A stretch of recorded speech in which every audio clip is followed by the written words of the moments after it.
I think there are two ways to be approaching that. The first is actually from a consumer way, which is to invent new solutions that are sustainable, but that really connect with consumers. We've seen many examples now, and I'll give you a great one, which is little refill packs, which are a brilliant way to reduce plastic, but they're not being used very much. And the reason is they're not very appealing to consumers, and people aren't advertising why they're so good. So one angle is to make whatever your sustainable idea is really exciting to consumers. Then another one, which is when you're doing something that isn't perhaps directly for consumers, is to make something that is world-class and market-leading, to be the first to move, a first mover advantage.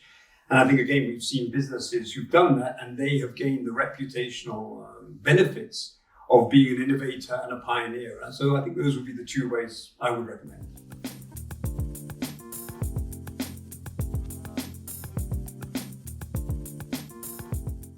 So what holds people back from innovating, especially in sustainability, is that actually companies are putting very little money to that objective. Their main focus is either just running the business as usual with no innovation, or if they are innovating, they're probably putting all of their efforts just on innovating against business as usual. And the key for us to change the world and to save this planet is that companies really put an investment pool and the organization, the people and the structures specifically around sustainability. And what they really need to see is that this is running a new part of the business. This is not probably business as usual. And unless they think about it in that way, they probably won't create great innovation or do anything at all in sustainability.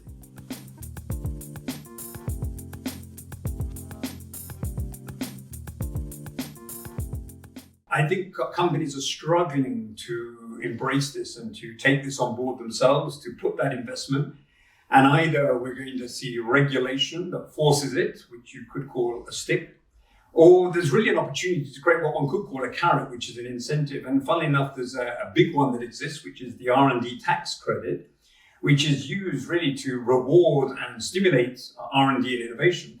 But it's very generic, it's for anything. And unfortunately, most of it will be for business as usual because that's where the easy money is. So I think there's a real huge opportunity for the G7 and a broader range of governments to redefine, redirect that R&D tax credit specifically to sustainability and call it a sustainability R&D tax credit. And I'm sure if we did that, CEOs around the world would follow the money and would really want that cash on their bottom line because it's very, very helpful, and start innovating in sustainability.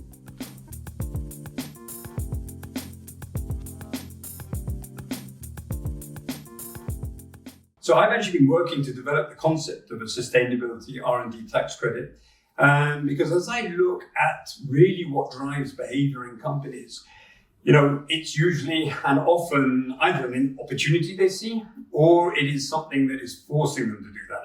You can be forced by the competition, by regulation, but it's not the best way to motivate humans. And therefore I've been looking for a way that we could stimulate companies to accelerate their investment through innovation, which isn't through something like a carbon tax, which actually will create the behavior of avoidance rather than creativity and transformational thinking, which is really what we need now. We don't want just micro avoidance of carbon. We want big, brand new ideas that change the way we run the world, in essence.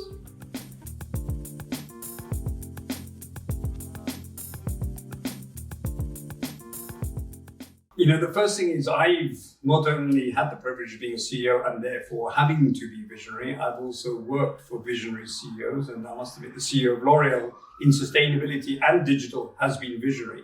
So the first thing is, as a leader, you've got to have a vision, and my vision was that we needed to create things that haven't been seen before in order both to be different, but also to be relevant, and also to signal that sustainability was critical. So, as a leader, I could do this. I could direct resources, people, and money towards this innovation. It wasn't easy, actually, because I learned a painful lesson, actually, which is that plus or minus, most people in companies are actually resistant to doing this. And that might even sound surprising because sometimes it can be young people. In fact, I had examples of where actually the sustainability directors were resistant to the innovation. And that's because by the nature of it, it will be disruptive. And it has to be disruptive. Not all innovation is disruptive, but in this case, it probably will be. And that means things will be different. Things won't be the same. Now, one of the big areas it will be different is the P&L.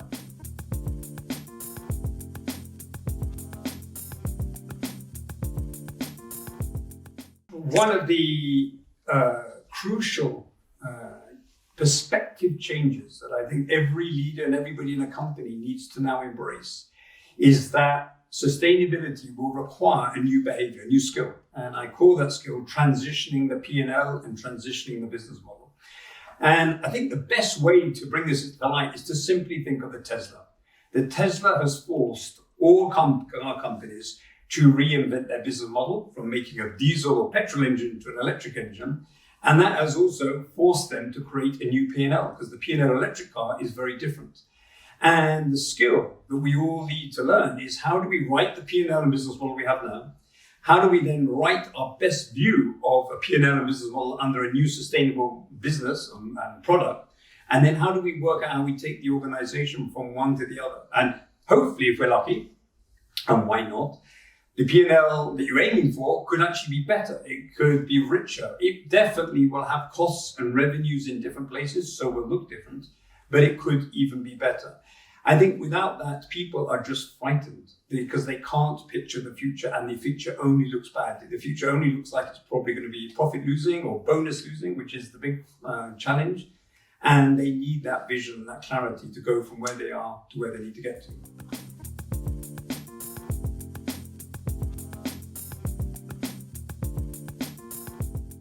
That's a great question. How do we assuage the fear of both our employees and our consumers? But let's start with employees around anything new. The first one is to create a picture of the future that is as absolutely tangible as you possibly can, because what people are frightened of is often the unknown. That's one level. So let's talk about the unknown. And if you just say we've got to transform the business because we have to, or we have to change because we have to, and just leave people hanging, they will be fearful because people naturally want security. So the best way to move people from a sense of fear to a sense of courage, because the fear doesn't have to go, what you have to do is add courage into the mix so that people have the courage to move forward, is to paint this picture of what is it you're trying to do. Not only what are you trying to do, why are you trying to do it, and how are you going to get there. And I think I've always experienced that the more of those what, why, and how that you give people, the more they can understand the journey, and the greater the courage and the less the fear is. So that would be one element. I think with consumers, it's a similar sort of thing, but one of the tools we have in business to help consumers on that journey is advertising. Because if consumers are just left with a soundbite of, we're going to, as we just heard today in Oxford and other cities around England, create a clean air zone where you're going to be charged if you go into the city centre with an old car, and that's it. Well, there will be fear and there'll be anger if you explain that people who are on low incomes or have got old cars will be getting discounts, and that there's a 2-year period, and that you blah, blah, blah, blah, and all these other things.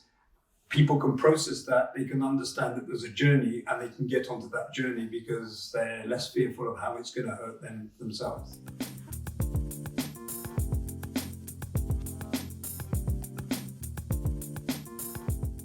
I have a number of things that I believe in running business, and one of them is called smash averages. It's rather a shocking word, but the principle is that though KPIs are brilliant ways to give us indicators as to what's happening, they can also be very dangerous because they mask lots of granularity within the data that can give you insight. And at Coca-Cola, we actually were tracking the amount of drink that each consumer in every country was drinking cans per day. We were measuring cans per day of Coke, can you believe? And I noticed that in Europe, when young kids became young men, i.e. when they transitioned about exactly the age of 18, the amount of Coke they drank per person per day started to flatten and then reduce. While in America, that wasn't the case. While in Mexico, but neither in Iceland, of all places, was that the case. They either continued at the same level as a child or actually increased it. So the question simply was why. And actually in business, why is a critical question, not just one why, but 5 whys. And you have to ask 5 whys because quite often the first why, or the answer to it, is not actually the true answer. It's just something you observe.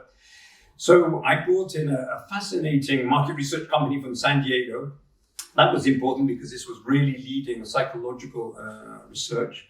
And we spoke to young men in Britain, and Europe, and then in America, to find out why they weren't drinking so much Coke. And we thought it was probably something to do with the sugar, the taste, and how wrong we were.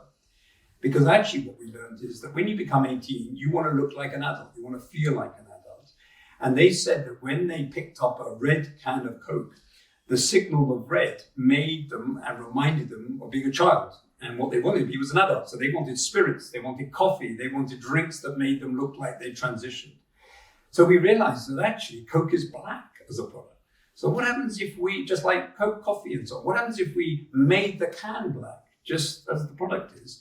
Would that signal this was now an adult drink? And something that simple was the big insight. And then when we retested it, it was completely embraced as something that young men wanted to drink. Now, then we said, okay, well, what's the justification for this new product? Because otherwise it's just Coke in a black can. So we tested a whole number of things. One of them that was very interesting was triple filtered caffeine, because Red Bull has become incredibly successful and the drink of choice for many young men. But actually at the time we saw obesity was coming, and Atlanta, which is the head office of Coca-Cola, had created a new type of sugar-free formula, which was therefore then created as Coke Zero and launched worldwide, targeted to men, advertised to men, and we saw the phenomenal result it created.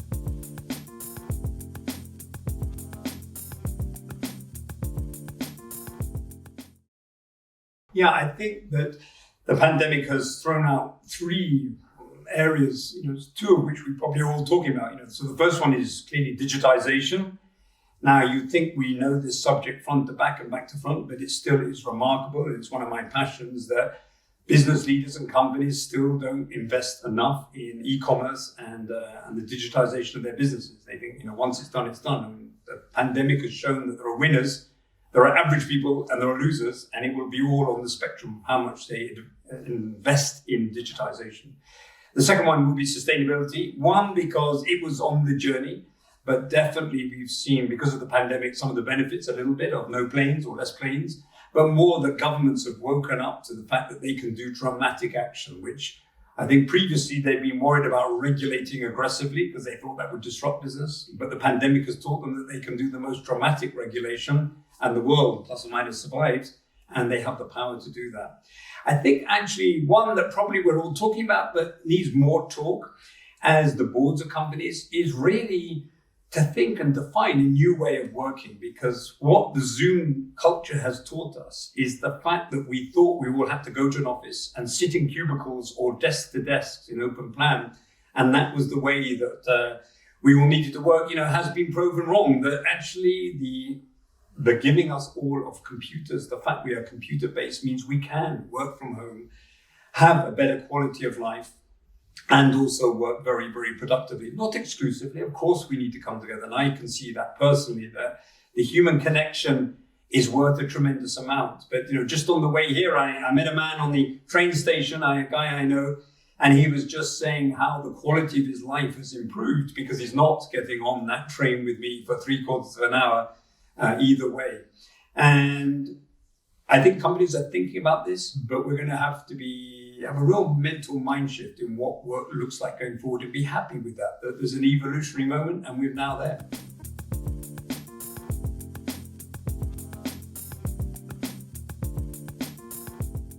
Well, I was brought in as an interim CEO of Pandora, and realized on my first day that though the company was in problems because they had removed a CEO, and that's why I was there, it was actually in a far worse state than the board had realized and the company had realized. And it was clear that though it has 2,500 stores around the world, that e-commerce is, of course, the future. AI is the future. Data is the future. And my statement was I was going to move the company from a retailer that happened to have e-com to an e-com business, a platform that happened to have stores. Now, this was before the pandemic. This was in 2019.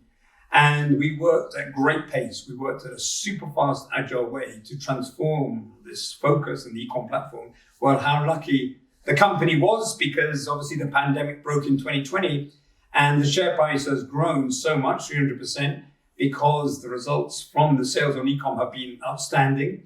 And the company was shown to be completely ready for and able to cope with the pandemic and to bloom and blossom in such a terrible environment. So yes, that was a great example of these words, that e-com is important and digitalization is important. And in fact, actually, they created a digital hub recruiting 80 people, which was the vision of data scientists and experts, and have actually merged IT into digital, which was another vision that I had always dreamed of doing and has happened since I've left. So that's very, very exciting and a real blueprint.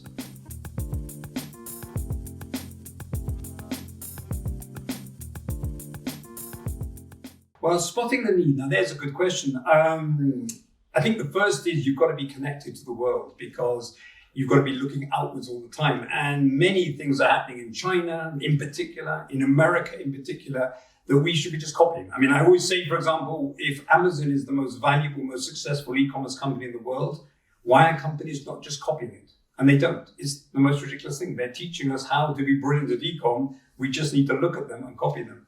So I think the first thing is looking around the world, because there are trends that are ahead. And then having hypotheses. What do you think might happen from all the data you can see? And then taking one of those hypotheses and going and executing it. A way to execute quickly and a way to execute. I've got 3 sound bites that work very, very well. The first one is a concept called rapid prototyping, which means get something done quickly. It's very much the way I've worked, but it's also very much the way the tech industry works. And the reason it's so brilliant is what happens in most companies is they get bogged down to make a decision until they've got all the data. Well, all the data will never come. If you make a rapid prototype, you get a bit of data, enough data to give you confidence, and then you can go quickly. And the other thing is to create a proof of concept. Again, it's within the spirit of rapid prototyping. Create something that looks very close to what you want, show people, and people really embrace things when they can see it, as opposed to just being on paper. Those would be 2 things that help you go quickly in this present environment.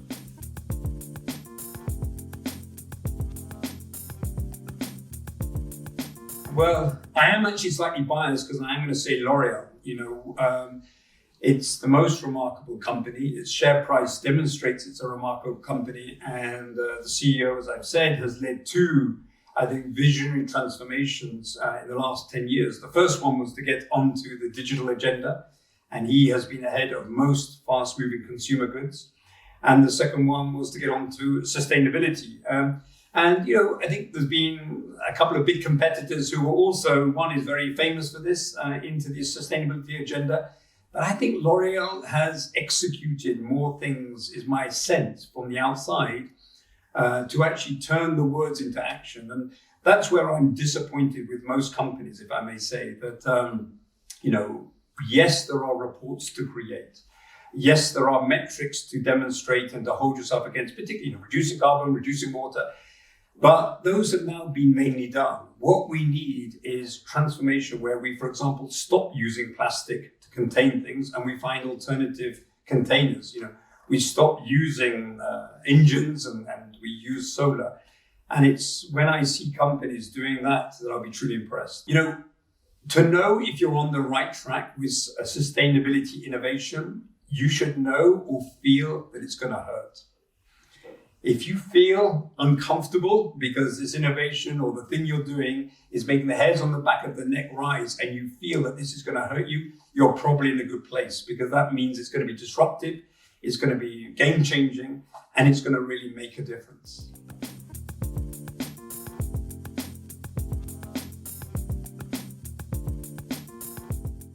So I developed a podcast called Saving Tomorrow's Planet because as part of my job as CEO of The Body Shop, I wanted to create a new purpose for the company.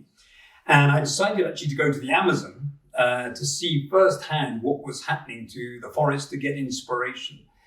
And had got into a big boat, got into a small boat, then got a dugout canoe, and ended up seeing a little villages in the forest, in the Amazon rainforest. And these guys took me deeper and deeper. And then they told me a story of how actually they themselves and other local villagers had cut down all the trees that we were walking through. and had sold them, and then had cut down more, and had keeping on cutting down trees and selling them and making loads of money until they came to the end of the trees. They came to a river and there were no more trees to cut down. And they realized suddenly that they had destroyed their whole livelihood. And at that moment, these villagers told me that they chased off the other villagers, in fact, burned some of their canoes, and allowed the forest to regrow. And 10 years later, we were standing in virgin Amazon forest. And now, instead of cutting the trees, they were growing nuts and fruit and other things from them, or cutting them selectively, but they were looking after and nurturing the forest. And that made me say I wanted to speak to pioneering people around the world who were really taking action to save the planet, not just talking about it. And it's a phenomenal, I feel very privileged to find and talk to people each week about the things they're personally doing. And so please do listen if you like saving tomorrow's planet.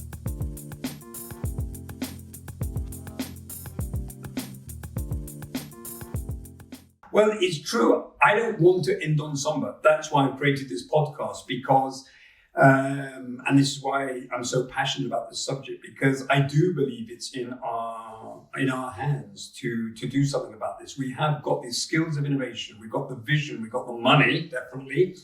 We just need the will. And I think the will come from three places. First, it will come from companies doing it because it's the right thing to do. Secondly, it will come from companies because they'll be chasing the money, and that's okay. And thirdly, it will be coming from governments who will regulate, because probably, sadly, in the end, I suspect now it needs governments to be bold and dramatic and put lines in the sand when things will stop, like the petrol car. And that will give clarity to companies that they've got to innovate for a date. So those three things give me hope.